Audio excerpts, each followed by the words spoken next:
खरं तर तुझा बायोडेटा बघून आईने नकार दिला, पण म्हटलं डेअरिंग बघूया ह्याची, म्हणून आले भेटायला.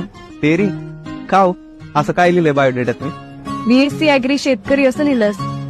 भीती नाही वाटली? ज्याच्याकडे आई शेती आहे त्याला कसली आली भीती? पण मुलींना आवडत नाही शेतकऱ्याशी लग्न करायला. शेतीची परिस्थिती बिकट आहे, बरेच प्रॉब्लेम्स असतात.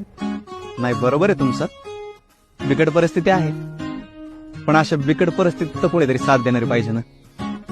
जसं दुष्काळात पावसासारखी चांगल्या काळात तर कोणी पण साथ देईल, आणि बिकट परिस्थिती आत्ता आहे, पण पुढच्या काही वर्षात ना भारतातल्या श्रीमंताच्या यादीत ना पहिल्या 10 मध्ये शेतकरी असतील हे लिहून घ्या माझ्याकडनं तुम्ही. तेव्हा प्रत्येक शेतकरी शेतकरी म्हणून नाही, तो ब्रँड म्हणून जन्माला येणार. ब्रँड. छान बोलतोयस तू हे सगळं, पण तरी सुद्धा शेतकऱ्याशी लग्न करणं मुलींना नाही आवडत रे फारस. काही प्रॉब्लेम नाही. धन्यवाद. एक मिनिट. मी म्हटलं मुलींना आवडत नाही, मला आवडतंस. भेटणार कधी न बर देवाला.